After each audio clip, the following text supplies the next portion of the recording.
வாண்டு மாமாவின் நூற்றாண்டு விழா கொண்டாட்டத்தின் மதிய நிகழ்வின் முதல் அமர்வாக வாண்டு மாமாவின் தனித்தன்மையும் தாக்கமும் என்ற தலைப்பில் ஒரு பேனல் டிஸ்கஷனில் பேசுவதற்காக நம்மிடையே 4 சிறப்பு விருந்தினர்கள் வந்திருக்கிறார்கள். வாண்டு மாமா அவர்களுடன் அதே நிறுவனத்தில் பணிபுரிந்த தமிழ்மகன் சாரும், ஆனந்த விகடனில் தன்னுடைய திறமைகளை பளிச்சிட்ட முருகேஷ் பாபு அவர்களும், ஒரு பதிப்பாளராக தமிழ்நாட்டில் பல சாதனைகளை புரிந்த பல புது தடங்களை உருவாக்கிய கிழக்கு பதிப்பகத்தின் பத்ரி சேஷாத்ரி அவரும், மற்றும் ஒரு முழுமையான ஆல்ரவுண்டர் என்று நான் சொல்லும் ஒரு என்னுடைய மரியாதைக்குரிய என்னுடைய குருஜி என்று நான் சொல்கிற திரு எடிட்டர் ஜி, பத்திரிகையாளர், எழுத்தாளர், எடிட்டர் ஜி கௌதம் அவர்களும் இந்த நிகழ்விற்கு வந்திருக்கிறார்கள். வாண்டு மாமாவின் தனித்தன்மையும் தாக்கமும், இதுதான் இந்த அமர்வின் முக்கிய கருவாக இருக்க போகிறது. Over to Gautam sir. அனைவருக்கும் வணக்கம். சின்ன வயசில் விளையாட்டாக பேசிப்போம். காந்தி தாத்தா, நேரு மாமா, வாண்டு மாமா அப்படின்னு ஒரு கூட பிறக்காத உறவுகளாக நம்ம குடும்பத்தில் சேர்ந்தவங்க சிலர். அதில் வாண்டு மாமா ஒருத்தர். இன்றைக்கி அவரோட நினைவை கொண்டாடும் விதத்தில் இந்த விழா சிறப்பாக ஏற்பாடு பண்ணியிருக்கார். விஸ்வா, அவருக்கு உறுதுணையாக இருந்த ஜீவ கரிகாலன், டிஸ்கவரி வேடியப்பன், மற்ற எல்லா நண்பர்களுக்கும் முதல்ல எங்கள் அமர்வு சார்பாக ஒரு சிறப்பான நன்றியை தெரிவிச்சுக்கிறோம். இப்போ இது உண்மையிலேயே இப்படி ஒரு மனிதர் இருந்தார், குழந்தைகளுக்காக கடைசி வரை இருந்தார் அப்படிங்கிறத அடுத்த ஜெனரேஷன்களுக்கும் தலைமுறைகளுக்கும் பதிவு பண்ணி வைக்கிற ஒரு நல்ல முயற்சியாக தான் நான் பார்க்குறேன். இப்போ இங்கே அவங்களுக்கு சிறப்பு நன்றி. ஆனால் எனக்கு தெரிந்து நான் இதுக்கு முந்தைய நிகழ்வுகளில் அமர்வில் இருக்கும்போது எனக்கு ரொம்ப ரொம்ப உற்சாகமாக இருந்தது. ஸ்கூலுக்கு போன மாதிரி தான் இருந்தது, லைப்ரரிக்கு போன மாதிரி தான் இருந்தது. ஷியாம் சாரும் ராமு சாரும், பேசாத ராமு சாரை பேச வச்ச ஷியாம் சாரும், அரஸ் சாரு. ஸோ அரசோட அவங்க பரிந்த நினைவுகள்லாம் ரொம்ப, இதெல்லாம் எந்த காலகட்டத்துக்கு கொண்டு போச்சுன்னா, அப்படியே பத்திரிகைகள் வாசகர்களாக நம்ம இருந்தப்போ எப்படி ஒரு சந்தோஷம் இருக்குமோ அந்த சந்தோஷத்தை திரும்ப கொண்டு வந்தது. இந்த நாள் வாண்டு பருவத்துக்கு நம்மளை அழைத்து போன நாளாக தான் நான் கருதுகிறேன். என்னோட மேடையில் இருக்க அனைவரும் அதை ஒப்புக்கொள்வாங்க நம்புகிறேன். இப்போ இங்கே இருக்கவங்களோட எனக்கு தெரிந்தவர்கள் இருக்கிறது இன்னும் கொஞ்சம் கூடுதல் மகிழ்ச்சி. முருகேஷ் பாபு பொறுத்த வரைக்கும், முருகேஷ் பாபுவும் நானும் ஆனந்த விகடனுக்குள்ள ஒன்றா நுழைஞ்சோம். நான் முழு நேர பத்திரிகையாளர் நான் மாறினேன். முருகேஷ் பாபு ஒரு நிறுவனத்தில் வேலைக்கு திருவான்மியூர் பக்கத்தில் சேர்ந்தார். முருகேஷ் பாபு அடித்து இழுத்துட்டு பத்திரிகைக்குள்ளே விட்டு இன்றைக்கி அவரை இந்த நிலைமைக்கு அல்லல் பட வச்சதுக்கு நான் காரணம். அதனால் ஒரு மகிழ்ச்சி. பத்ரி சாரை பொறுத்த வரைக்கும் என்னோட முதல் 2 புத்தகங்களை பதிப்பித்தவர் பத்ரி சார் தான். அவர்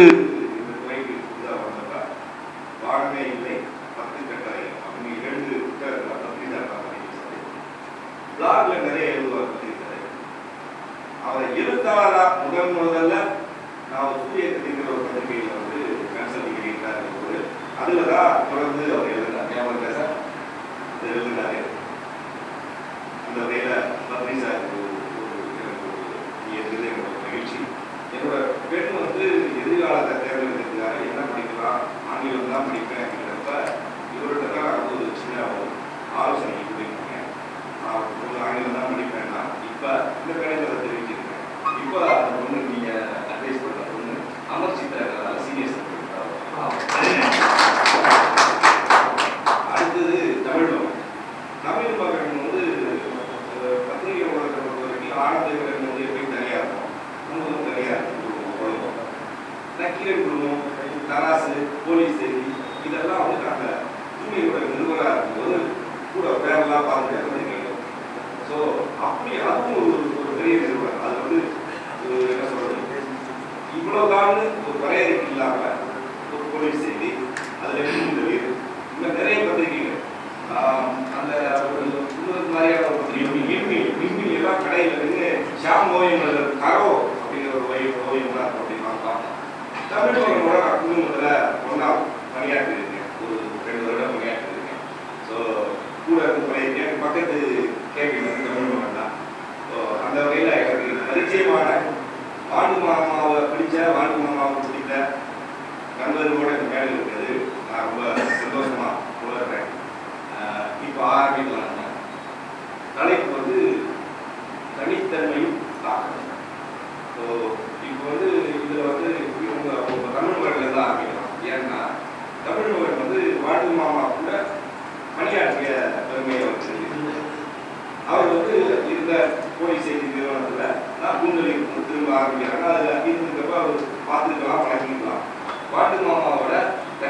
இந்த இனிய நிகழ்வுக்கு ஏற்பாடு செய்த கிங் விஸ்வா அவர்களுக்கும் ஜீவ கரிகாலன் அவர்களுக்கும் எவ்வளவு நன்றி நானும் சொல்ல வேண்டிய கடமை எனக்கு இருக்குது. உண்மையிலேயே வந்து இப்படி ஒரு ரொம்ப ஒரு வாரத்தில் நீங்கள் எத்தனை தகவல் எனக்கு அனுப்பிச்சிங்கன்னு யோசித்து பார்க்குறேன். வேகமாக நீங்கள் எல்லாரையும் ஆர்கனைஸ் பண்ணுறீங்க. இவர் வரார், வசந்த் வராரு, இந்த டைரக்டர் வராரு, அவர் வராருன்னு வரிசையாக என்ன ஆனந்தத்தில் மூழ்கடிச்சிங்க. இது ஒரு முக்கியமான தருணம் என் வாழ்க்கையில். எல்லோரும் சொன்னது போல் நான் போலீஸ் செய்தியில் தான் என்னுடைய பத்திரிகை வாழ்க்கையை தொடங்கினேன். 1989 அந்த பத்திரிகையில் சேர்ந்தேன். அப்போ தான் வந்து ஹரிராமன் பேசிகிட்டு இருக்காரு, பூந்தளிர்னு ஒரு பத்திரிக்கை நடத்த போகிறோம். கேரளாவிலேருந்து அந்த அச்சு எந்திரத்தோடு வாங்குறாரு. அவங்க நடத்திட்டு இருந்த கம்ப்ளீட் செட்டப் வாங்குறாரு ஹரிராமன் வந்து. அதை வாங்கிறதுக்கான முயற்சி அப்போ நடந்துகிட்டு இருந்தது. வாண்டுமாமா தான் எடிட்டர்ன்றது முடிவாயிடுச்சு. இது நடந்துட்டு இருக்கும்போது என்ன ஆச்சுன்னா, இவங்க எல்லோரும் அப்போ ஏதோ ஒரு ஸ்ட்ரைக்கு கேரளாவில். அதனால் இந்த மிஷின் எல்லாம் ஏற்றிட்டு வர்றது இங்கேருந்தே ஒரு 10 பேரை கூட்டிகிட்டு கேரளா போயிட்டாங்க. போன பிறகு அங்கேருந்து அவங்க ஸ்ட்ரைக் நேரத்தில் அது நம்ம ஆளாக இருந்தாலும் ஏற்றக்கூடாது. அவங்களுக்கு பெரிய ஸ்ட்ரிக்டாக சொல்லிட்டாங்க, இது ஏற்றவே கூடாது அப்படின்ட்டு. பெரிய போராட்டத்துக்கு அப்புறம் தான் அந்த ப்ரெஸ் அந்த அச்சு இயந்திரங்களெல்லாம் அங்கே ஏற்ற முடிஞ்சது. தொழிலாளர் இது வந்து அங்கே ரொம்ப இதான ஒரு கட்டுக்கோப்பான ஒரு இதாக இருக்காங்க. முடியவே இல்லை, ஒரு வாரமாக இருக்காங்க அங்கே ஹரிராமன் போயிட்டு. அந்த அச்சு இயந்திரம் இதெல்லாம் வாங்கிட்டு வர முடியலையே அப்படின்ட்டு. அப்புறம் ஒரு காம்ப்ரமைஸ் வந்தாங்க. நாங்கள் யாருமே ஒர்க் பண்ண மாட்டோம், கேரளா தொழிலாளர் சொல்லிட்டாங்க. உங்கள் ஆட்களை வச்சு நீங்கள் ஏற்றிக்கலாம், ஆனால் அதுக்கான தொகையை எங்களுக்கு கொடுத்துடணும், நாங்கள் சும்மா இருப்போம், எங்களுக்கு கொடுத்துடணும்னு சொல்லி ஒரு ஒப்பந்தம் போட்டு அதை ஏற்றிட்டு வந்ததாக சொல்லுவார். அந்த எந்திரம்லாம் அப்படி தான் வந்தது. ஆக்சுவலாக இவங்க சொல்கிறது மாதிரி, நம்ம அரசார் சொன்னது மாதிரி தேம்ஸ் நதியில் இல்லை. அப்போது நாங்கள் இதெல்லாம் பேசும்போது அங்கே பத்மநாபாத் தேட்டர் பக்கத்தில் இது இருக்குது இல்லை, மூலக்கொத்தளம்னு, அதை விட விசேஷமான வாசனை நிகழ்ந்த ஒரு நிறைந்த ஒரு இடம். ஒரே கருவாடு கடை இருக்கும். ஃபுல்லாக கருவாடு கடைன்னா அப்படி அந்த ஜங்ஷனே அவ்வளோ கருவாடு கடை இருக்கும். அது ஏன்னு தெரியல, அங்கே அவ்வளோ கருவாடு கடை இருக்கும். அதுக்கு பக்கத்தில் ஒரு பெரிய பெரிய லாரி செட்டு இப்படியும் முன்னாடி பின்னாடி போயிட்டுருக்கோம் வண்டிங்க. அதுக்கு நடுவில் ஒரு சின்ன ஆஃபீஸ், அது அவருடைய சொந்த கட்டிடம். அது அங்கே தான் நடந்தது முதல்ல. அதுக்கப்புறம் தான் நாங்கள் எல்லோரும் இந்த தேம்ஸ் நதிக்கு வந்தோம். அப்படி வந்தபோது தான் நான் முதல்ல வாண்டுமாமா சாரை பார்க்குறேன். நான் ஆக்சுவலாக போலீஸ் செய்தியில் தான் ஒர்க் பண்ணுறேன். ஆனால் டெய்லி அவர் என்ன ஒரு சமய எடிட்டர் போல் அவர் மதித்தது எனக்கு ரொம்ப ஆச்சரியமாக இருக்கும். வந்து நான் என்னை கிராஸ் பண்ணும்போது விஷ் பண்ணுவார். அவர் சொன்னது மாதிரி ஒரு புயல் போல் தான் வருவார். ஷியாம்லாம் சொன்னது போல் ஒரு ப்ரீஃப் கேஸ் இருக்கும், அவ்வளோ வேகமாக ஏறி வருவார். வந்தார்னா அது ஒன் மேன் ஷோங்க. அந்த பூந்தளிர் வந்து வேறு யாருமே இருக்க மாட்டாங்க. அவர் கீழே ஒரு சப் எடிட்டர், ப்ரூஃப் ரீடர், இந்த மாதிரி யாருமே இல்லை. அவர் வந்து ஒவ்வொரு இதையும் வந்து கிளிக் பண்ணி ஒரு ஃபாரம்னு சொல்லுவாங்கள்ல, அது 16 பக்கமாக ஓடும்ல, அது எல்லாத்தையும் கிளிக் பண்ணி தனியாக எடுத்து வந்து வைப்பார். இது இந்த ஃபஸ்ட்டு, இது ரெண்டாவது, இது மூணாவது, இதுன்னு சொன்னது போல் பாண்டியனுக்கு மட்டும்தான். அந்த பாண்டியன் வராமல் போனது எனக்கு பெரிய இழப்பாக இருக்குது. அவர் வந்துடுவார்னு நினச்சேன். ஏன்னா நம்ம அரசார் சொன்னது மாதிரி அவருக்கு வந்து கேன்சர் இருந்தது. கேன்சர் ஆப்ரேஷன் நடந்து முடிஞ்சிருந்தது. பேச முடியாது அவருக்கு. அவர் பேசுகிறது வந்து ஒன்றுமே புரியாது எங்களுக்கு. பேசாமல் பார்த்துட்ருக்கோம் வெறிச்சு. ஏன்னா அவர் வந்து ரொம்ப முயற்சி பண்ணி எங்களுக்கு எல்லாம் அதை புரிய வைக்கணும்னு முயற்சி பண்ணுவார். கஷ்டமாக இருக்கும். அவர் வந்து அப்போ ஒரு 70+ இருக்கும்னு நினைக்கிறேன். அவருக்கு அந்த வயசில் இப்படி கஷ்டப்படுறாரேன்னு இருக்கும்.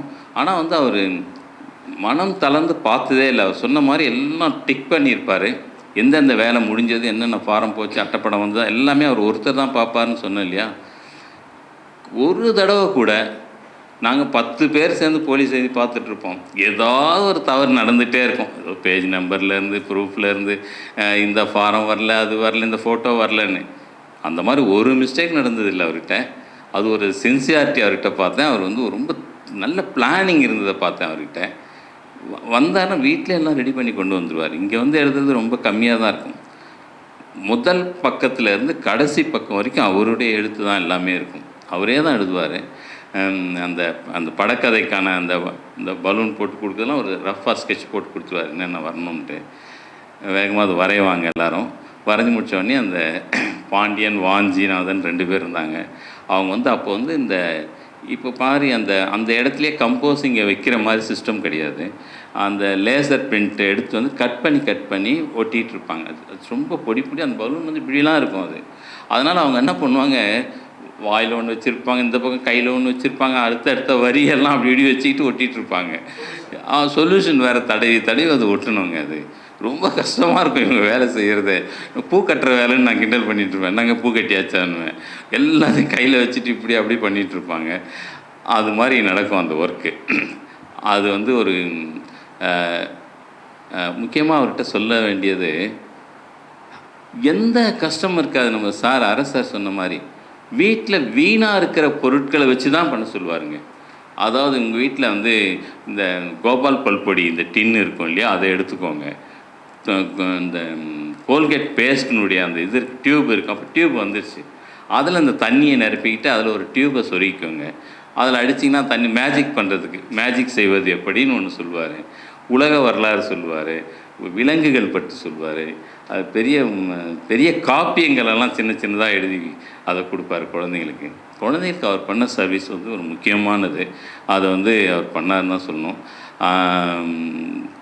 நான் வந்து அவரை விகடனில் இருக்கும்போது ஒரு பேட்டி எடுத்தேன். ரொம்ப வருஷம் கழித்து. அப்போ தான் அந்த பேட்டி வந்தபோது தான் அவர் இருக்காரான்னு நிறைய பேர் என்கிட்ட கேட்டாங்க. ஏன்னா மறந்தே போயிட்டாங்க. அப்போ நான் போய் அதை பேட்டி எடுத்து அதை போட்டபோது வாண்டு மாமா இருக்காரா அப்படின்லாம் ஃபோன் வந்தது எனக்கு. நான் போகும்போதும் அதே தான். அவர் பேசுறது நான் கேள்வி கேட்டால் அவருக்கு சொல்ல முடியல. நீங்கள் எனக்கு வந்து எழுதி கொடுத்துருங்க கேள்வியெல்லாம் அப்படின்னாரு. நான் எழுதி டைப் பண்ணி கொண்டு போய் மறுநாள் கொடுத்தேன். அதுக்கு அடுத்த நாள் வர சொன்ன அதே தான் சொன்ன அந்த நேரம் கரெக்டாக அதை எழுதி அதை எடுத்து வந்திருக்கேன். இத்தனை வருஷம் அதை வந்து நான் வந்து ஒரு 30 வருஷமாக அதை கையிலே வச்சுருக்கேன். அது கொஞ்சம் பிடிக்கும். வாண்டு மாமா பேட்டின்னு இருக்கும். இது அந்த கேள்வி நான் எழுதி கொடுத்தேன் இல்லையா, அதை ஒட்டிட்டு மேலே கீழே அதுக்கான பதிலை எழுதி அதே லேஅவுட் போலவே பண்ணி கொடுத்தாரு. அதை இதுதான் நம்ம விஸ்வாசர் சொன்னார், அந்த பேட்டி பிளாகில் போட்டிருக்கேன்னு. இது நிறைய எடிட் பண்ணிட்டாங்க. இது நிறைய அவர் எழுதி கொடுத்தாரு. அதில் இதுதான் ரொம்ப முக்கியம். இது வந்து நிறைய இருக்குது. இது வந்து சாரி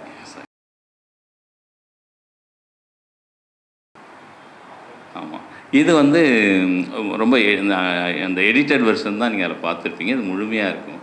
இது உங்கள்கிட்ட படிச்சு அதனால் அவர் மறுபடியும் எழுதிட்டு சாயங்காலம் 4 மணிக்கு வாங்கினேன் அப்படின்னு சொன்னார். நான் போனால் ரெடியாக எடுத்து கொடுத்தாரு. அப்போ தான் எனக்கு இந்த ஞாபகம் கூட இல்லை, இந்த ஃபோட்டோவே நான் அவர்கிட்ட வாங்கிட்டு வந்ததுன்னு. விகடனில் வந்த ஃபோட்டோ அப்படின்னு சொன்னார் விஸ்வா. வந்து ரொம்ப மகிழ்ச்சியாக இருக்குது. இதில் நான் இவ்வளோ சம்மந்தப்பட்டேன் எனக்கே தெரியாமல். ரொம்ப மகிழ்ச்சியாக இருக்குது. அடுத்து பரவாயில்ல. நீங்கள் இப்போ சொன்னதுலேருந்து அவரோட தனித்தன்மை அப்படின்னா பெர்ஃபெக்ஷன் எடுத்த வேலையை அந்த டயத்துக்கு முடித்து கொடுக்கறது. பொதுவாக வந்து பத்திரிகையாளர்கள்ட்ட அது இருக்காது. நம்ம எல்லாரும் அதை ஒத்துப்போம்னு நினைக்கிறேன் பத்திரிகையாளர்கள்ட்ட. ஆனால் அது இல்லாத ஒரு பர்ஃபெக்ஷனிஸ்டாக அவர் இருந்திருக்காரு. அது தெரியுது. அது கூட இருந்து நீங்கள் கூட நீங்கள் பேட்டி எடுத்தீங்க இல்லையா, ஸோ அது கடைசியாக பேசுவோம். நம்ம அந்த பேட்டியில் நீங்கள் எழுதுனது தவிர என்ன நீங்கள் ஃபீல் பண்ணீங்கிறத அப்புறம் பேசுவோம். இப்போ வந்து நம்ம பத்ரி சார், நீங்கள் என்ன நினைக்கிறீங்க? நீங்கள் வந்து நான் உங்களுடைய கட்டுரைகளை, உங்களுடைய எழுத்தை, உங்களுடைய பேச்சை நிறைய கேட்டிருக்கேன். கண்டிப்பாக தனித்தன்மையை வந்து நீங்கள் வந்து கண்டிப்பாக வந்து எங்களை எல்லாரை விட நீங்கள் வந்து ஒரு விவாதத்துக்குரிய ஒரு பார்வையில் பார்த்துருப்பீங்க. ஸோ நீங்கள் சொல்லணும். இதில் எனக்கு ஒரு சேலஞ்ச் இருக்குது. நீங்கள் வந்து பத்திரிக்கை துறையிலே இருந்ததுனால நான் வந்து ரொம்ப பின்னாடி தான் இந்த பதிப்புத்துறைக்கு வந்தேன். நீங்கள் ஒரு பார்த்துருக்கீங்க. பத்திரிக்கை துறைனா என்னன்னு உங்களுக்கு தெரியும். எனக்கு வாண்டுமாமானா யாருன்னு தெரியாது. வாண்டுமாமாங்கிறது என்னை பொறுத்த வரைக்கும் வெறும் ஒரு பேர் தான். அவருடைய படமோ இல்லை அவர் பேசியோ இல்லை அவர் யார், இப்போ முல்லை தங்கராசன் யார், செல்லம் யார், இதெல்லாம் வந்து எனக்கு தெரியாது. என்னை பொறுத்த வரைக்கும் ஒரு இப்போ ஃபார் எக்ஸாம்பிள் நீங்கள் சொன்னால் தான் தெரியும் எனக்கு இவரும் விசாகனும் ஒன்று, கௌசிகனும் அவரும் ஒன்று, அதெல்லாம் தெரியாது. ஸோ நான் வேறு டைரெக்ஷன்லேருந்து வரேன். முழுமையாக வாண்டு மாமாவை அவருடைய ஆக்கங்கள் மூலமாக மட்டும்தான் எனக்கு தெரியும். அவர் ஒரு தனி நபராக அவருடைய குணாதிசயங்கள், அவருடைய ஒரிஜினல் பேர் கிருஷ்ணமூர்த்தி எதுவும் தெரியாது. பட் அவருடைய தாக்கம்ங்கிறது என்னை பொறுத்த வரைக்கும் அண்ட் என்னை போல பல 1000 லட்சம் குழந்தைகள், இளைஞர்கள், இன்னைக்கு வயதான தாத்தாக்களாக இருக்கிறவங்களுக்கு அவர் உருவாக்கின எழுத்தின் மூலமாகவும் படங்களின் மூலமாகவும் கேரக்டர்ஸ் மூலமாகவும் தான். ஸோ எனக்கு நான் வந்து 1வது படிக்கும் பொழுது தான் எழுத்துக்கள் கற்றுக்கிறேன். ஆனால் அப்போவே படிக்க ஆரம்பித்தேன். அந்த 1வது ஆண்டு இறுதி விடுமுறையின் போது புத்தகங்கள் படிக்க ஆரம்பித்தேன். அது எல்லாமே காமிக்ஸ் புத்தகங்கள். அது எது என்னங்கிற ஒரு வரையறை இல்லாமல் எழுத்து வீட்டில் எல்லாம் ஒரு மாதிரி கலந்து கட்டி இருந்தது. அப்போ படிக்க ஆரம்பித்து அப்படியே தொடர்ச்சியாக பத்திரிகைகள், அதாவது முதல்ல சிறுவர் இலக்கியங்கள், அது நம்ம வந்து அம்புலி மாமா, ரத்னபாலா, கோகுலம், இதில் பாலமித்ரா, கிட்டத்தட்ட எல்லாமே அப்போ தெருவில் யாராவது ஒருத்தர் வாங்கிடுவாங்க. அது ஒரு சின்ன ஊராக இருக்கிறதுனால எல்லாருமே எல்லாத்தையுமே வாங்கி படிப்போம். அதில் எனக்கு இன்றைக்கும் ஞாபகம் இருக்கிறது பலதை சொல்லலாம். இப்போ நம்ம எடுத்து வச்சுட்டு இதில் சிலது வந்து உண்மையிலேயே நான் இன்னைக்கு கூட விஸ்வாட்ட சொல்லிகிட்டு இருந்தேன். இதில் நிறைய வந்து அவர் பூந்தளிர் உடைய ஃபஸ்ட்டு காலகட்டத்தில் அவர் வந்து டிரான்ஸ்லேட் பண்ணுறாரு இல்லையா, அதெல்லாம் அது வந்து டிரான்ஸ்லேட் ஆகி வர்றதுங்கிறது எனக்கு ரொம்ப நாளைக்கு பிறகு தான் தெரியும். இது எல்லாமே வந்து ஒரிஜினலாக, ஈவன் அது இரும்பு கை மாயா, இவர் பங்கெடுக்காத மற்ற கதைகளை நான் சொல்கிறேன். பொதுவாகவே அது மந்திரவாதி மாண்ட்ரேக்கா இருக்கலாம், சுப்பாண்டியா இருக்கலாம், கபீஷா இருக்கலாம், யாரா வேணாலும் இருக்கலாம். இதெல்லாம் வந்து ஏதோ நமக்காகவே தமிழில் வந்து உருவாக்கி கொடுத்துக்கிட்டு இருக்காங்க அப்படிங்கிறது தான் என்னுடைய எண்ணமாக இருந்தது. அப்போ அதோடைய அந்த இமேஜினேஷன், ஸோ முதல் தாக்கம் அப்படின்னு பார்த்தா அது வந்து நந்து சுந்து மந்து, இது பலையபாலு, நீங்கள் எதை வேணாலும் எடுத்துக்கலாம். இதெல்லாம் வந்து எனக்கு இன்றைக்கு ரொம்ப வேக ஆயிடுச்சு, அதோடைய டீட்டெயில்ஸ் போயிடுச்சு. ஆனால் அந்த கேரக்டர் அப்படியே இருக்குது. ஸோ அதுதான் வந்து முதல்ல அந்த அந்த பிரெத் ஆஃப் இமேஜினேஷன் அப்படின்னு எடுத்துக்கோம், ரைட்? அந்த டோட்டல் ஃபேண்டசி அப்படிங்கிறத நமக்கு அறிமுகப்படுத்துறது, அதை நான் ரொம்ப முக்கியமானதாக பார்க்குறேன். ஏன்னா பொதுவாக நமக்கு வந்து ரியலிசம் நம்ம கண்ணுக்கு முன்னாடியே இருக்குது. நம்ம பார்க்குறது, நம்ம தொடர்றது, அது அப்படியே இருக்குது. பட் ஒரு சிறு குழந்தைக்கு அது ரொம்ப உள்ளதுலேயே போர் அடிக்கக்கூடியது அது மட்டும்தான். ஏன்னா எல்லாமே நடக்குது அப்படியே கண்ணுக்கு முன்னாடி. இங்கேயும் அப்பா அம்மா இருக்காங்க, கதையிலையும் அதே அப்பா அம்மா, அதே படிறான்னு சொன்னால் அது அந்த கதை எதுக்கு எனக்கு? அது எனக்கு வேண்டாம், ரைட்? எனக்கு தேவை வேற ஒரு உலகம். அந்த உலகத்தை இவர்கள் கொண்டு வந்தாங்க. அந்த உலகம் எப்படிப்பட்டதுன்னா, அதில் நம்மை போன்றவர்கள் தான் இருப்பாங்க. ஆனால் அவர்கள் செய்வது, யோசிப்பது, அதில் நடக்கக்கூடிய பல்வேறு இடையூறுகள், அதெல்லாம் நமக்கு நிஜ வாழ்வில் நடக்காதது. ஆனால் அந்த உலகத்தில் அது நடக்கும். இப்போ கனவா நிஜமாவை பற்றி சொல்லிட்டு இருந்தார். எனக்கு ஆக்சுவலாக மறந்து போயிடுச்சு. நான் இப்போ தான் புரட்டினேன். படித்தவொடனே தெரிஞ்சிச்சு இது நான் படித்த கதை அப்படின்ட்டு. பேர் ஞாபகம் இல்லை. அது எனக்கு அப்போவே அது ஒரு பெரிய தாக்கம் ஒன்று ஏற்படுத்தி இருந்தது. ஒரு எதிர்காலத்தில் நடக்கக்கூடிய ஒன்று, அவன் போய் தூங்கி போனவுடனே அவனுக்கு அத்தனையும் உள்ளே வந்து அதுக்கப்புறமா நடக்கக்கூடிய அந்த சேலஞ்சஸ் அப்படிங்கிறது வந்து ஒரு அன்பிலீவபிள் ஒரு உலகத்தை கொண்டு வந்தது. இது வேறு ஏதாவது கதை இருக்கா, அதெல்லாம் எனக்கு முக்கியமே கிடையாது. என்னுடைய உலகத்துக்கென்று என்னுடைய மொழியில் என்னால் படிக்கக்கூடிய விதத்தில் கொண்டு வந்து சேர்த்ததுன்னு இருக்கு இல்லையா, அது வந்து மிகப்பெரிய பங்களிப்பாக பார்க்குறேன்.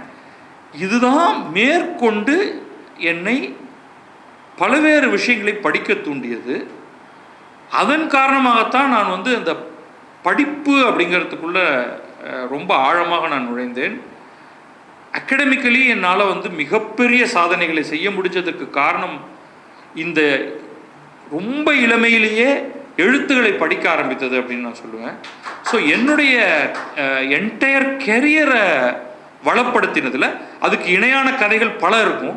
பட் நிச்சயமாக வந்து என்னுடைய ஒரு வாட்டவர் நான் அச்சீவ் பண்ணியிருக்கேன் அப்படின்னா அது வந்து இந்த முதல் 2-3 வருடங்களில் பள்ளிக்கூட புத்தகம் அல்ல, முழுக்க சிறுவர் இலக்கியம்தான் அந்த காம்ப்ரிஹென்ஷன் எபிலிட்டியை வளர்த்து மிக உயரங்களை தொடுவதற்கு உதவிச்சு அப்படிங்கிறதுல மாற்றுக்கருத்தே இல்லை.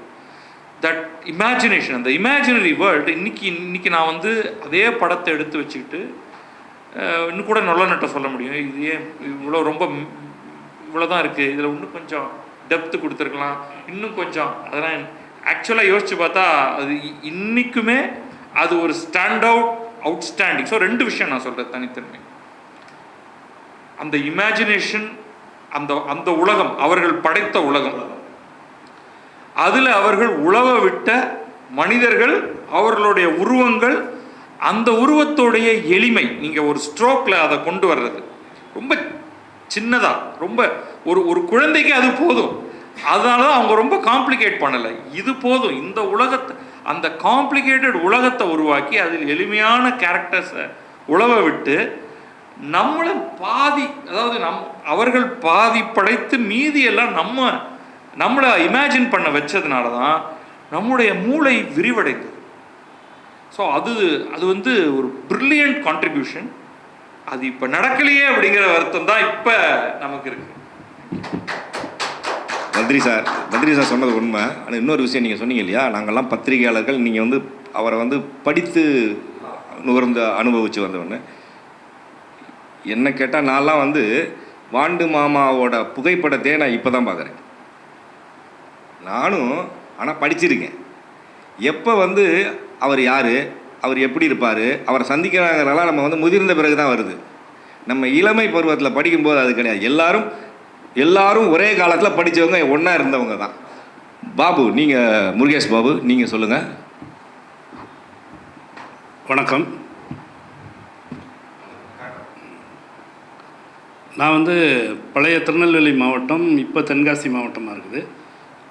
அது பக்கத்தில் கொட்டாகுளம்னு ஒரு சின்ன கிராமத்திலேருந்து வந்தவன். எனக்கு வந்து படிக்கிறதுக்கான வாய்ப்புங்கிறது ரொம்ப குறைவு தான். எங்கள் அப்பா ஆனந்த விகடன் குமுதம் வாங்குவார். அது இல்லாமல் வேறு பத்திரிகைகள் படிக்கிறதுக்கான வாய்ப்பே இல்லை. இப்போ நான் முதல்ல மதுரைக்கு எங்கள் பாட்டி வீட்டுக்கு லீவுக்கு வரும்போது தான் லைப்ரரி கூட்டிகிட்டு போகிறாங்க. அங்கே தான் பூந்தளிருங்கிற பத்திரிகையை நான் பார்க்குறேன். பார்க்கும்போது அது வரைக்கும் நம்ம ஸ்கூலில் படித்த சயின்ஸோ ஹிஸ்ட்ரியோ ஜியாகிரஃபியோ அதெல்லாம் இவ்வளோ எளிமையாக, இவ்வளோ அழகாக, இவ்வளோ சுவாரஸ்யமாக இதில் இருக்க முடியுமா, இதைத்தானே இவ்வளோ கஷ்டப்பட்டு படிச்சுக்கிட்டு இருந்தோமோ அப்படின்னு தோண வச்சது அந்த பத்திரிக்கை. அதனாலே அது ரொம்ப மனசுக்கு நெருக்கமாக பிடிச்சி போச்சு. ஆனால் அதை எழுதுனது யார், அவர் எப்படி இருப்பார், அதை பற்றின யோசனைகள்லாம் இல்லை. அதுக்கப்புறமா தாண்டி வந்தோன்னா படக்கதைகள் வந்து நமக்கு நிறைய அதுவே வேலையாக உட்காந்து பார்த்துட்ருப்போம். இரும்பு கை மாயாவி மாதிரியான கதைகள் அதுன்னு நிறைய அதுவே படிக்கும்போது அப்போ தான் மெல்ல மெல்ல பத்ரி சார் சொன்ன மாதிரி அந்த ஃபேண்டசிங்கிறது நமக்கு அறிமுகமாகுது. அவன் பேரலெல்லாம் நம்ம ஒரு கதை யோசிச்சுட்டே போவோம். அவன் கூடவே அங்கே ஒன்று நடந்துகிட்ருக்கோம், படக்கதையை தாண்டி நம்ம மைண்டுக்குள்ளே ஒன்று ஓடிக்கிட்டு இருக்கோம். அது எங்கேயோ ஒரு இடத்துல மீட் பண்ணிடுச்சுன்னா பயங்கர சந்தோஷமாயிடும். ஏதோ நம்மளே அந்த கதையை எழுதின மாதிரியான ஒரு சந்தோஷத்தை அது கொடுத்துரும். ஸோ அப்படி நான் நிறைய கதைகள் படிச்சிருக்கிறேன். அந்த அளவில் தான் எனக்கு வாண்டு மாமா தெரியும். கௌதம் சொன்ன மாதிரி அவர் எப்படி இருப்பாருன்னு கூட தெரியாது. கிட்டத்தட்ட தமிழ்மகன் சாரோட பேட்டியில் தான் நான் அவரோட ஃபோட்டோ பார்த்தேன்னு நினைக்கிறேன். அந்த நீளமாக உட்காந்துருக்கிற மாதிரி ஒரு ஃபோட்டோ இருந்தது. அதில் தான் இவ்வளோ வயசானவராக அவர் அப்படின்னு தோணுச்சு.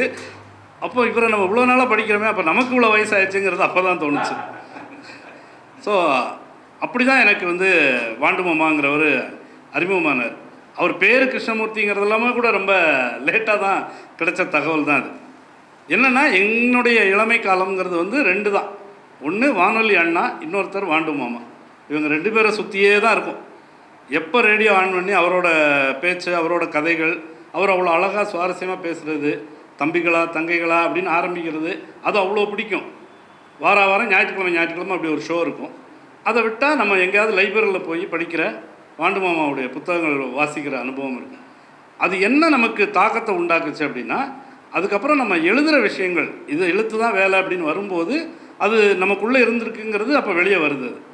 எனக்கு வாண்டு மாமாவோட கதைகளில் ரொம்ப பிடிச்ச விஷயம் என்னென்னா, அவர் ஃபேண்டசி சொல்லுவார், அது சொல்லுவார், ஆனால் அதுக்குள்ளே ஒரு வேல்யூ இருந்துக்கிட்டே இருக்கும்.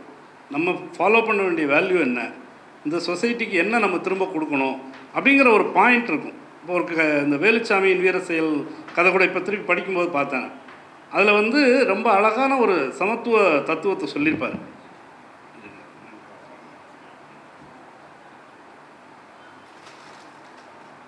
ஏழை என்றும் அடிமை என்றும் எவரும் இல்லை நாட்டிலே அப்படின்ற ஒரு பாயிண்ட் வந்து அதில் ஒரு கேரக்டர்னு ஒரு கேரக்டர்கிட்ட சொல்கிறதா இருக்கும்.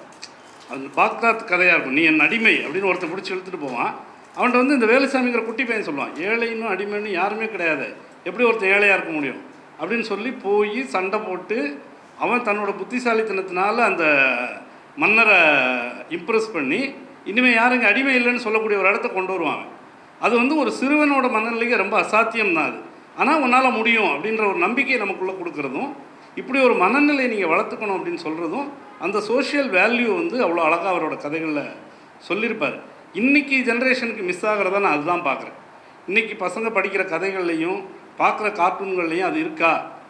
யாரை வேணால் ஏமாற்றலாங்கிறதா இருக்குது, என்ன வேணால் பண்ணலாங்கிறதா இருக்கேங்கிறது மட்டும்தான் என்னுடைய வருத்தம்.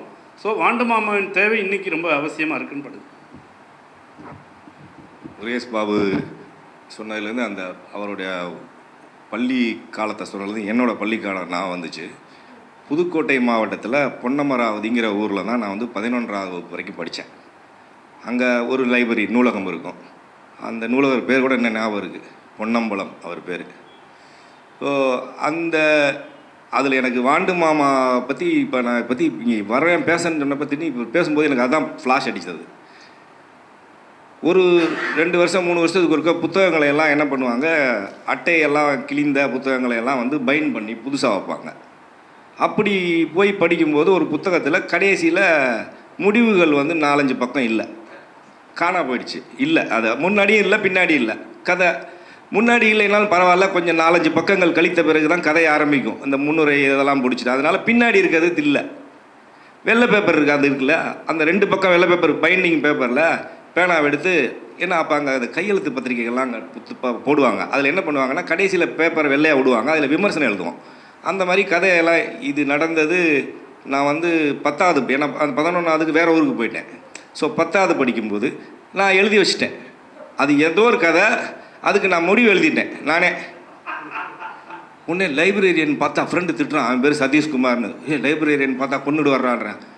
உடனே கரெக்டாக லைப்ரரியன் கண்டுபிடிச்சிட்டாரு.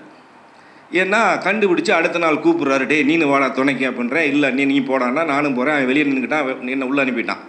லைப்ரரியன் கூப்பிட்டு என்ன சொன்னார்னா, தம்பி என்னை பாராட்டினார், நல்லா இருந்துச்சு, இப்போ இன்னும் இந்த மாதிரி இன்னும் கொஞ்சம் புத்தகங்கள் இருக்குது, இதையும் நீ கதையை முடிச்சு கொடு அப்படின்னாரு.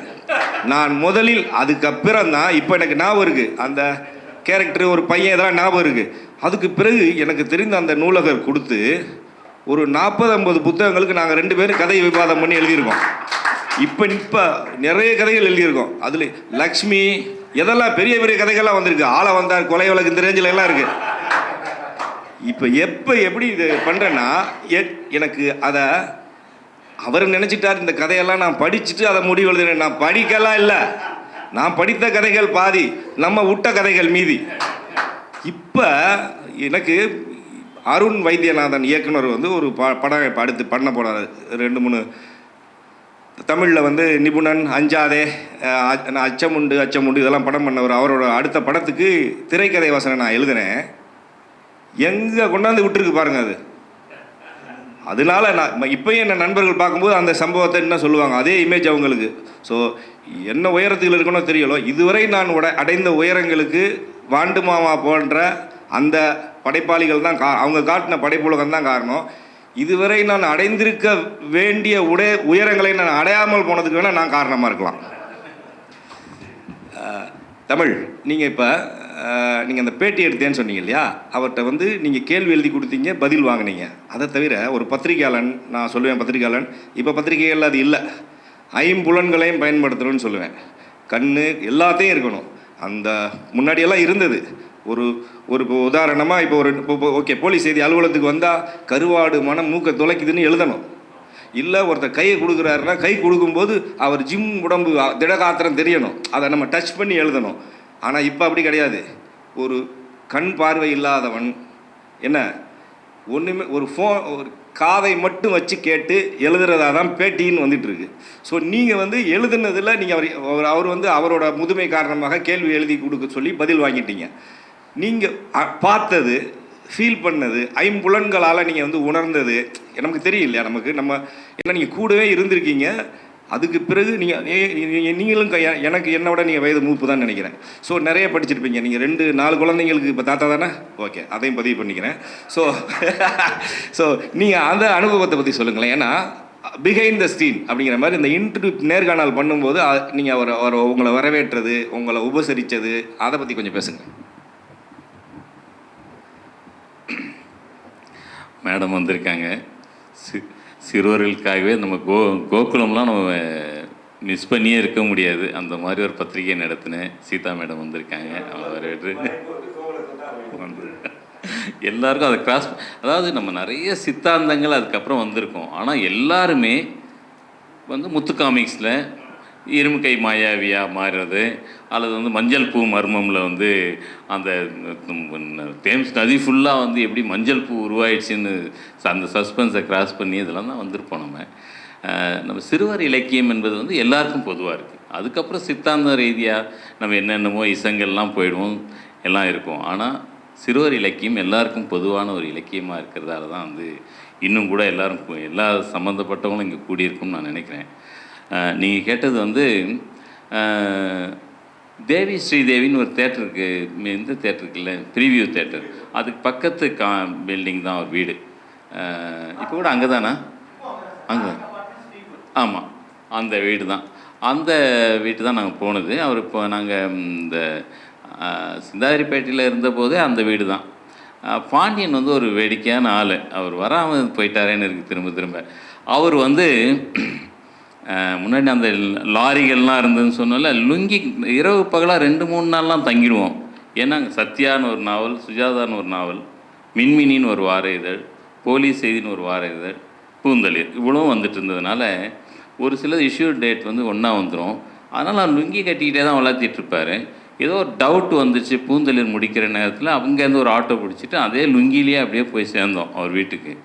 ஒரு லாரி டிரைவர் மாதிரி தான் இருப்பார் பாண்டியன் லாரி டிரைவர் ராஜா கண்ணு மாதிரி தான் இருப்பார்.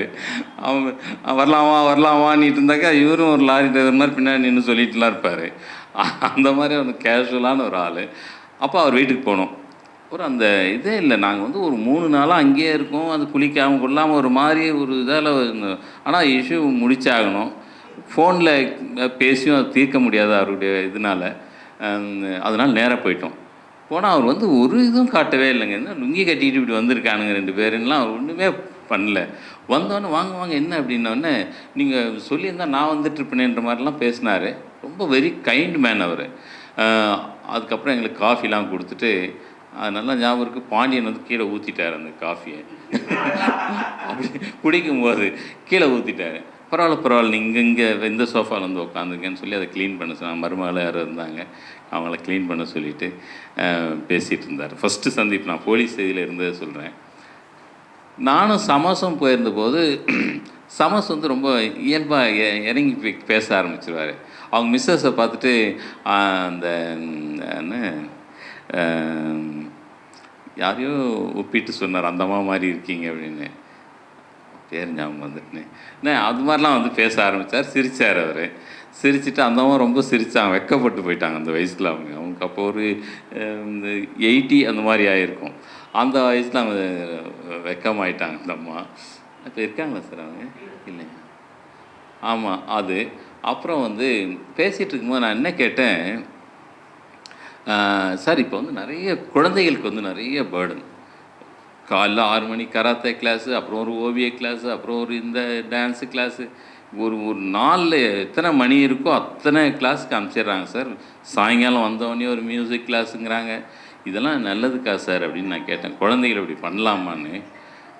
இல்லை, எல்லாத்தையும் பண்ண வேண்டியதில்லை. ஆனால் அவர் சொன்னார், இதில் ஒரு நன்மை இருக்குது, ஏதாவது ஒரு டேலண்ட்டில் அவங்க பழிச்சிடுவாங்க. நான் ஒரே அடியாக அதெல்லாம் தேவையில்லைன்னு சொல்லிடுவார்னு நினச்சி அந்த கேள்வியை கேட்டேன். அப்படி இல்லை அவர் சொன்னது. 2வது இன்னொன்று அப்போ கேட்டது அப்போ சமச்சீர் கல்வி, அது ரொம்ப தீவிரமாக எல்லா டிபேட்லேயும் பேசிகிட்டு இருந்தாங்க. அதை பற்றி கேட்டேன். கொஞ்ச நேரம் யோசிச்சுட்டு, எனக்கு அதை பற்றி ஒன்றுமே தெரியல, தெரியாததை பற்றி நான் பேசலாமா அப்படின்ட்டு அது வேண்டான்னாருங்க. இது 2 எனக்கு அது ஆச்சரியமாக இருக்குது அவர்கிட்ட. ஏன்னா அவர் தொடர்ந்து பேச்சினால் பகிர்ந்துக்க முடியாமல் இருந்ததுனால அவர் அதுதான் எனக்கு ஞாபகம் இருக்குது. ஆனால் வாங்க அடிக்கடி ரொம்ப வருஷம் ஆச்சேன்னார். நான் வந்து போலீஸ் இதில் வேலை செஞ்சது 89 சொன்னேன், 90ல் அங்கேருந்து வந்துட்டேன். நான் 90லேயே 91லேயே வந்துட்டேன். அதுக்கப்புறம் இந்த பேட்டி எடுக்கும்போது 2014 என்னமோ, அப்போ எத்தனை வருஷம் கழித்து பார்க்குறேன். அவர் ஆனால் வந்து ஞாபகம் வச்சுருக்காரு என்ன, எப்படி இருக்கீங்க வாங்க வாங்கன்னு கூப்பிட்டாரு. அத்தனை வருஷம் கழித்து பார்த்த பிறகு. ஏன்னா அது ரொம்ப அவருடைய 70+ தான் அவர் முதல்ல பார்க்குறேன். அப்புறம் 80+லேயே 90லேயே வந்து அவர் போய் மறுபடியும் பார்க்குறேன். அதனால் நினைவு வச்சுருந்தது எனக்கு ஒரு மகிழ்ச்சியாக இருந்தது. அவர்கிட்ட இன்னொன்று நான் இந்த முன்னாடி சொல்ல வேண்டியதில் மறந்துட்டதை சொல்லிடுறேன். அவர் எப்படி வீட்டில் இருக்கிற உதவாத அல்லது ஈஸியாக கிடைக்கிற பொருளை வச்சு தான் அதனும் செய்ய சொல்வார்.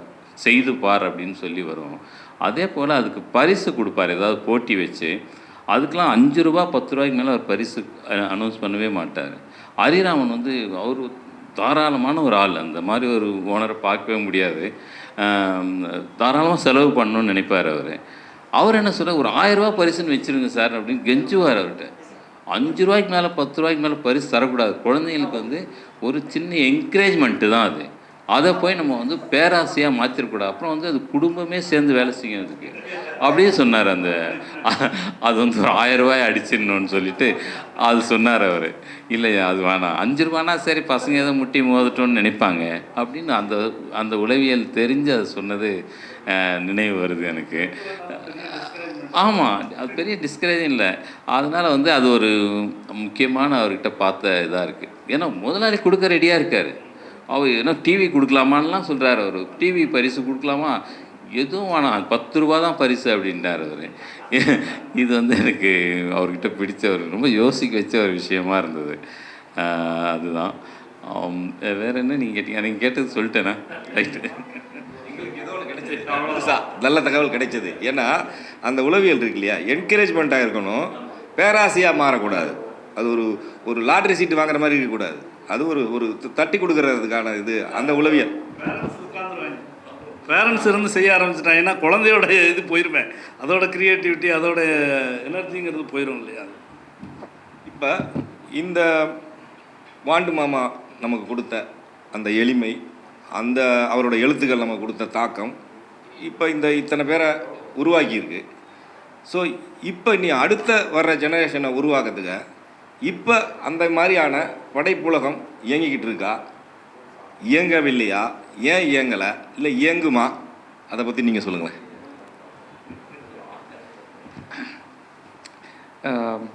அதுக்கு முன்னாடி அதுக்கான ஒரு பேஸ் ஒன்று நம்ம க்ரியேட் பண்ணிடுவோம். இந்த சிறுவர் இலக்கியம் அப்படின்னு வச்சுப்போம் அதை.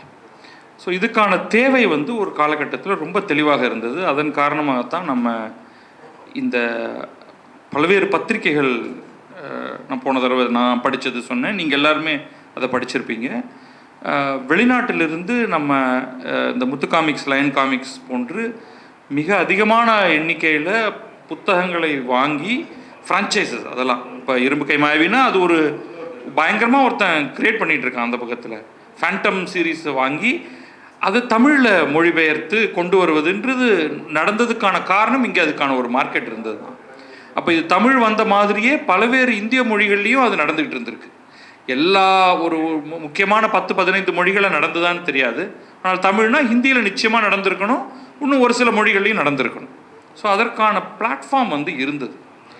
நீங்கள் கம்பேரிட்டிவ்லி நீங்கள் வந்து வேறு இப்போ ஒரு டிப்பிக்கலி நம்ம எதை எடுத்தாலும் நம்ம அமெரிக்காவை பார், ஐரோப்பாவை பார் அப்படின்னு சொல்கிறோம்னா அங்கே என்ன நடக்குது உங்களுக்கு? இதுக்கான ஒரு மார்க்கெட் வந்து தொடர்ச்சியாகவே இருந்துக்கிட்டு இருக்கு, இன்றைக்கும் இருக்குது, இன்றைக்கும் சஸ்டெயின் ஆகுது.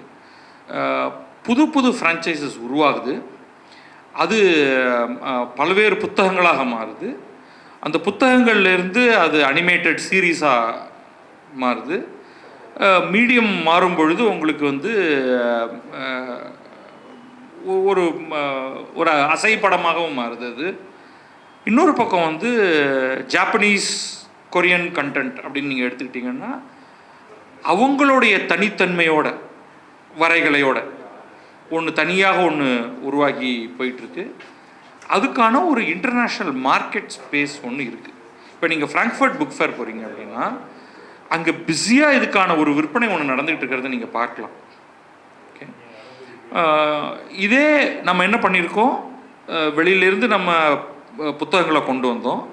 அதே சமயம் உள்ள மண் மனத்தோடு நீங்கள் இப்போ பார்க்குற இது வாண்டு மாமாவோடதாக இருக்கட்டும் அல்லது முல்லை தங்கராசிலேருந்து எல்லாருமே இங்கே உருவாக்கின, அப்புறம் கோகுலம் உருவாக்கின ஒரு தொடர் வரைகளை இல்லஸ்ட்ரேட்டர்ஸ் வச்சுப்போம். அவர்கள் எல்லாருமே அந்த அப்புறம் கல்கி போன்ற நிறுவனத்தில் தொடர்ந்து அதன் பிறகு உங்களுக்கு எல்லா இடத்துலையும் விகடன், குமுதம்னு எல்லா இடத்துலையுமே ஒரு இல்லஸ்ட்ரேட்டர்ஸ் உடைய இடம் இருந்துக்கிட்டே இருந்தது. பட் இன்னைக்கு என்ன ஆகுது அப்படின்னா, உங்களுக்கு அதே இன்டென்சிட்டியில் இங்கே உள்ளூர் இல்லஸ்ட்ரேட்டர்ஸ் ஒரு கண்டென்ட் கிரியேஷன் அப்படிங்கிறத பண்ணுறதில்ல. முதல்ல கதைகள் சுருங்கி காணா போகிறது பார்த்தோம். பல பக்கங்கள்லேருந்து அது ஒரு பக்கம், அரை பக்கம், காப்பக்கமாக போய் முடியறத பார்க்குறோம். அதோடு கூட உங்களுக்கு வந்து ஆர்ட் ஒர்க்குக்கான தேவை குறையுது. ஸோ இன்றைக்கும் நம்ம வந்து நிறையா இம்போர்ட் பண்ண முடியும். வெளியிலிருந்து எடுத்து பாக்ஸை மாற்றி நம்ம கண்டென்ட்டை நம்ம க்ரியேட் பண்ண முடியுது. பட் இங்கே நேட்டிவ் கண்டென்ட் க்ரியேட் ஆகுதான்னா இல்லை. இப்போ நீங்கள் அதே மாதிரி கம்ப்ளீட்டாக ஒரு ஜம்ப் ஆகி கார்ட்டூன் சீரீஸ் எடுத்து அது நிறையா நடந்துக்கிட்டு இருக்கு. அது நீங்கள் ஒரு மொழியில் உருவாக்கி பல மொழிகளுக்கு போகலாம். ஆனால் அது அச்சில் வரமாட்டேங்குது. இப்போ கார்ட்டூன் கிரியேட் பண்ணுறவங்களே கூட அச்சில் ஏதாவது நம்ம கொண்டு வருவோம் அப்படிங்கிறத பண்ணலை. சில அட்டம்ப்ட்ஸ் நடந்திருக்கு, பட் அது ஒர்க் அவுட் ஆகலை. இப்போ ஆனந்த் பாய் எடுத்துக்கிட்டோம்னா அந்த அமர் சித்திரகதா சீரீஸ் வந்து ரொம்ப ஒரு முக்கியமான ஒரு சீரீஸ். பட் அதற்கு இணையாக செய்கிறது வந்து இன்னி வரைக்கும் நமக்கு ஒரு கஷ்டம் இருக்குது. அதே அது பல கை மாறிடுச்சு. அமர் சித்திரகதா அதோடைய ஓனர்ஷிப் இன்றைக்கி வந்து இப்போ உங்களுடைய பெண் அதில் வேலை பார்க்குறாங்கன்னு சொல்கிறீங்க. பட் அடுத்த 100 புத்தகத்துக்கான பிளான் இருக்காங்கன்னு நான் உங்கள்கிட்ட கேளுங்க நீங்கள் இல்லை. ஸோ எங்கேயோ நம்ம வந்து அந்த கமர்ஷியலில் ஏதோ இடத்துல அடி வாங்கியிருக்கோம். ஒரு கமர்ஷியல் பிளாட்ஃபார்ம் இருந்ததுன்னா உங்களுக்கு வந்து கட்டாயமாக இதற்கான ஸ்பேஸ் இருக்கும். பத்திரிகைகளுக்கு அவங்களுடைய ஓன் கஷ்டங்கள் இன்றைக்கி இருக்குது. பட் ஸ்டாண்டலோன் புத்தகங்களுக்கான ஒரு மார்க்கெட் இன்றைக்கும் இருக்குது. குழந்தைகளுக்கான மார்க்கெட் இருக்குது. மல்டிலிங்குவலாக அதை கொண்டு போக முடியும். But somewhere we are also missing out on இந்த இல்லஸ்ட்ரேட்டர்ஸ் உடைய அவைலபிலிட்டி. அவர்கள் இந்த மாதிரியான ஒரு ஃபேண்டசி உலகத்தை உருவாக்க விரும்பி அதில் செயல்படுறது. இன்றைக்கு நீங்கள் வந்து எனக்கு இந்த மாதிரி ஒரு சுச்சுவேஷன் சொல்லி இந்த கதைக்கு ஒரு படம் போட்டு கொடுங்கன்னா அவங்க பண்ணுறாங்க. பட் அவர்களே இதை உருவாக்கணும். நீங்கள் இல்லாட்டி கொலாபரேஷன் வராது உங்களுக்கு. ஒரு எழுத்தாளர் வந்து ஒரு இல்லஸ்ட்ரேட்டரோட சேர்ந்து ஒர்க் பண்ணணும் அப்படின்னா ஃபுல் அண்ட் ஃபுல் கமர்ஷியலாக போயிடுச்சுன்னா அந்த எழுத்தாளரால் ஒன்றும் பண்ண முடியாது. இப்போ ஒரு பதிப்பாளர் அதில் இறங்கணும். அதுவுமே நீங்கள் டோட்டல் பட்ஜெட் பார்த்தீங்கன்னா it will not work out. நான் அது வந்து விஸ்வாட்ட சொல்லிட்டு இருந்தேன். இந்த பாயிண்டோட நான் முடிச்சிடுறேன். இன்றைக்கி வந்து ஒரு பதிப்பாளர் போய் கேட்குறாரோ இல்லையோ, ஒரு எழுத்தாளர் அது புனைவாக இருக்கட்டும் அல்லது நான் ஃபிக்ஷனாக இருக்கட்டும், 1,00,000 வார்த்தைகள் 2,00,000 வார்த்தைகளில் எழுதி ஒரு மேனுஸ்கிரிப்டாக அவங்களுக்கு வந்து இன்றைக்கி இமெயிலே தட்டி விட தயாராக இருக்கார். அதுலேருந்து அவருக்கு எவ்வளோ பணம் வரும்? 1,00,000 2,00,000 வார்த்தைகள் நம்ம எழுதுகிறோம். ப்ராபப்ளி அவருக்கு 10,000 ரூபா கிடைக்கிறது கூட கஷ்டமாக இருக்கலாம். ஆனால் அவரை வந்து அதை பற்றி கவலைப்படுறதில்லை. அவர் ஒரு எழுத்தாளர், நான் எழுதி ஆகணும் அப்படின்ட்டு அவர் எழுதுறாரு. சம்டைம்ஸ் சில லட்சங்கள் கிடைக்கலாம், ரைட்? ஆனால் அந்த இல்லஸ்ட்ரேஷன் அதே மாதிரியாக ஒரு குழந்தைகளுக்கான ஒரு உலகத்தை உருவாக்குறதோ அல்லது அடாலசன்ஸ்க்கான ஒரு உலகத்தை உருவாக்குறதோ, கிராஃபிக் நாவல்ங்கிற வடிவம் வந்து ரொம்ப ரொம்ப நல்லா தான் போயிட்டுருக்கு உலகத்தில். இங்கே நமக்கு அது இல்லாமல் போகிறத நம்ம பார்க்குறோம். நம்ம ஸோ பாசிபிள், பட் அதுக்கான ஒரு சில புள்ளிகள் வந்து நமக்கு சேரலை. அதுதான் என்னுடைய. நீங்கள் மந்திரி சார் நன்றி. நீங்கள் சொன்னதை வந்து நான் வந்து பாதி ஏற்றுக்கொள்கிறேன், பாதி மறுதளிக்கிறேன். ஏன் காரணம்னா, இல்லை அது அதுக்கான மறுதளிப்புக்கு காரணம் நீங்கள் இல்லை. நீங்கள் வந்து பதிப்பாளர்கள் அந்த வணிகத்தன்மை அதுக்கு இருக்கக்கூடிய அந்த செல்லிங் பாயிண்ட் அதை பற்றி பேசுனீங்க இல்லை. இதை கெடுத்ததே இப்போ கடந்த பல வருடங்களாக நம்மளோட படிக்கிற இந்த வார பத்திரிகைகள், இந்த பத்திரிகைகள்னு நான் குற்றம் சொல்லுவேன். ஏன்னா முன்னாடியெல்லாம் எடுத்திங்கன்னா பத்திரிகைகளில் ஒரு ஆனந்த விகடன், குமுதம், குங்குமம், கல்கி ஏதோ பத்திரிகைகள் எல்லா பத்திரிகைகள்லையும் குடும்பத்தில் இருக்க அத்தனை பேருக்கும் கேட்டர் பண்ணுவாங்க, சரக்கு இருக்கும். ஒரு ஒரு சின்ன குழந்தைங்களுக்காக இப்போ சினிமாவுக்குன்னு தனி பகுதி இருக்கும்போது, தொலைக்காட்சிக்குன்னு தனி பகுதி கொடுக்கும்போது, குழந்தைங்களுக்குன்னு ஏன் ஒரு பத்திரிகையில் தனி பகுதி கொடுக்கக்கூடாது? முன்னாடி கொடுத்தாங்க, தனி பகுதின்னு அறிவிக்கப்படாமல் குழந்தைங்களுக்கான விஷயங்களை கொடுத்தாங்க. அப்போ எழுத்தாளர்களும் இருந்தாங்க. பாண்டு மாமாவோ குழந்தை சொல்கிற அத்தனை பேரும், முல்லை தங்கராசன்லாம் இப்போயும் இருக்காங்க, வேறு பேரில் இருக்காங்க. ஆனால் பத்திரிகைகள் என்ன பண்ணுறாங்க, ஒரு 4 சோத்துக்குள்ள உட்காந்துட்டு இதுதான் வாசகர்கள் கேட்குறான், இது அவங்களுக்கு கொடுத்தா போதுன்னு இவன் மூளையில் சிந்திச்சு அதை மட்டும் கொடுப்பதால இந்த மாதிரி என்னதான் வேணும் அப்படின்னு கேட்டால் அவன் என்னெல்லாம் கேட்பானோ அதை கொடுக்கல. சரி, இப்போ இன்னும் சொல்லப்போனால் குமுதம் பத்திரிகையில் 6 வித்தியாசங்கள் வந்தது. அது ஒரு குழந்தைங்களுக்கான ஒரு பகுதி மாதிரி தான் அது. அது எதுக்கு அப்படின்னு சொல்லிட்டு ஒரு கட்டத்தில் தூக்கிட்டாங்க. ஆனால் சர்வே பண்ணாங்கல்ல, அப்போ அதிகம் வாக்கில் வந்தது பொழுதுபோகாத பொம்மை 6 வித்தியாசங்கள் தான். ஸோ இப்போ அதெல்லாம் எங்கே? அதாவது ஒரு விஷயத்தை கண்டுபிடிப்போம், இதை குழந்தைங்களுக்கு கொடுப்போம், வீட்டுக்கு ஒரு பத்திரிக்கை வந்துச்சுன்னா பெரியவங்க படிக்கிறதுக்கும் இருக்குது, குழந்தைங்க படிக்கிறதுக்கும் ஒரு 4 பக்கம் இருக்குது அப்படின்னு ஒன்றை கண்டுபிடிச்சிட்டு அதுக்கப்புறம் அதை மறந்துடுவோம். அப்புறம் எப்படி பத்திரிக்கை விற்கும்? நான் சொல்கிறது புரியுதா உங்களுக்கு? ஏன் மறுபடியும் அதை அடித்து சொல்கிறேன்னா, இன்றைக்கும் தொலைக்காட்சிகளில் பார்த்தீங்கன்னா பே டிவியில் காசு கொடுத்து பார்க்குறேன் இல்லையா, சினிமாவுக்கும் குழந்தைங்க கிட்ஸ் சேனலுக்கு தான் அதிக காசு, அதிக கட்டணம். ஸோ குழந்தைங்களுக்காக ஒன்றை கொடுக்கும்போது அதில் வணிக ரீதியாக வெற்றி பெறத்துக்கான வாய்ப்பு இருக்குது. இப்போ அது வாய்ப்பு குரங்குக்கு இருந்த வால் அப்படியே மனிதனுக்கு போன மாதிரி இந்த ஒரு 20 வருஷமாக 15 வருஷமாக பத்திரிகைகள் குடும்பத்துக்குள்ளே போய் சேர்ந்த பத்திரிகைகள் அப்படியே கொஞ்சமாக அதை நம்ம இழந்துட்டதால் நமக்கு அந்த வாய்ப்பு இப்போ இன்னும் இருக்காங்க. இப்போ ஓவியம், இப்போ ஷியாம் சொல்லிகிட்டு இருந்தார், பேசிகிட்டு இருக்கும்போது அரசு ஒரு பத்திரிகையில் வரைந்த ஓவியத்தை பற்றி சொன்னார். இவரே ஒரு ஓவியர், வாண்டு மாமாவுக்கு வரைந்தவங்க தான் 2 பேரும். டி ராஜேந்தரோட குடும்பத்தில் டி ராஜேந்தர், உஷா, சிலம்பரசன் எல்லாம் சேர்ந்து கும்மி அடிக்கிற மாதிரி ஒரு ஓவியம். அந்த ஓவியம் ஒரு கேரிகேச்சர் தான், ஆனால் அதில் ஸ்ரீராஜேந்திர முடி பறக்குது, அது ரசிக்கிறதுக்கு இருக்கு சொன்னேன். ஸோ இப்பையும் அந்த ஓவியர்கள் இருக்காங்க, இப்பையும் அதை எழுதுகிறவங்க இருக்காங்க. எனக்கு தெரியும், நான் ஒன்று பண்ணியிருக்கேன். இதெல்லாம் நான் பார்த்து கற்றுக்கிட்டது இல்லை. நான் குங்குமமில் பொறுப்பாசிரியராக இருக்கும்போது எனக்கு ஒரு பையன் நிறைய கட்டுக்கட்டாக புகைப்படங்கள் அனுப்புனார். நல்ல போஸ் கொடுத்து பயங்கரமாக காமெடி, சினிமாவில் நடிக்க எனக்கு ஆசை அப்படின்னு. அப்படியா அப்படின்னு கேட்டேன். ஒரு கதை அனுப்புனார் எனக்கு. கதையை அனுப்பி இது எப்படி இருக்குன்னு கேட்டார். குழந்தைக்கு கதை எழுதியிருந்தார். அந்த கதையை படிச்சுட்டு எனக்கு என்ன தோணுச்சோ உட்காந்து எனக்கு யாரும் சொல்லிக் கொடுக்க, இவங்க வாண்டு மாமா மாதிரி கதைகளை படித்தது, முத்துகாமிஸ் கதைகளை படித்தது தான். தம்பி, குழந்தைங்களுக்கு கதை சொல்லப்பா, நீ உன்கிட்ட பெரியவங்ககிட்ட சாப்பிட்டியான்னு கேட்பா, குழந்தைகிட்ட மம்மு சாப்பிட்டியான்னு கேட்கணும். ஸோ குழந்தைக்கு கதை வைக்கும்போது அவங்க லாங்குவேஜ் போகணும். உனக்கு பிடிச்ச பெண் பேர் மீன லோசனி அப்படின்னா குழந்தை அந்த கதைக்கு மீன லோசனின்னு வைக்கக்கூடாது, ராமு, சோமு, கீதா இப்படின்னு வைக்கணும்னு சொல்லிட்டு 10 கட்டையில் ஒரு 10 பாயிண்ட் எழுதி கொடுத்தேன்.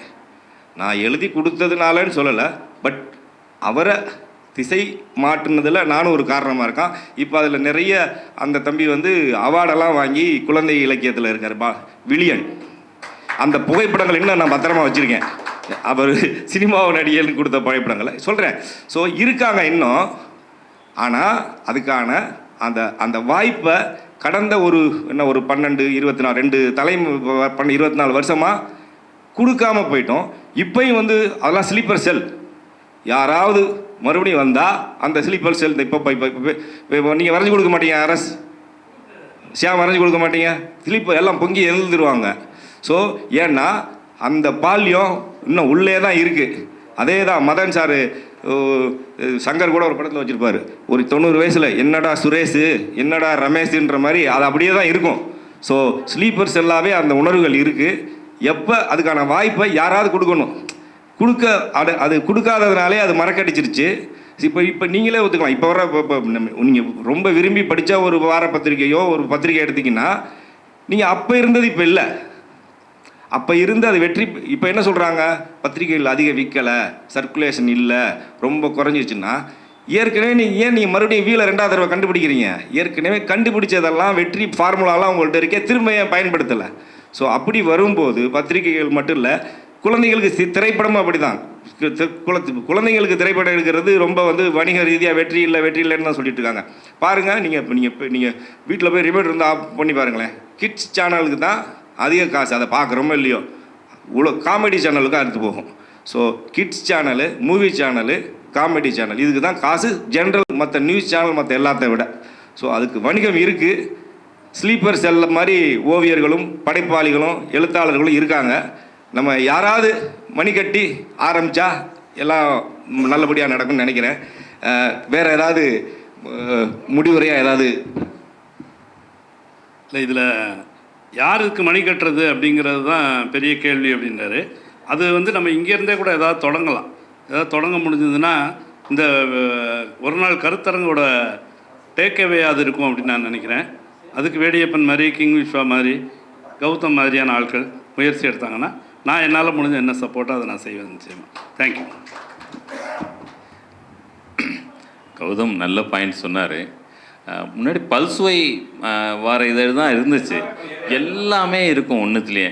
அதை தான் பிரித்து நாணய விகடன், அதுலேருந்து ஒரு பெண்கள் பகுதி அவள் விகடன், அதுலேருந்து ஒன்று பிரித்து சுட்டி விகடன் அப்படின்னு எல்லாத்தையும் பிரிச்சுட்டாங்க. அப்போது அந்த பல்சுவைக்கு என்ன மீதி இருக்குன்னே தெரியல.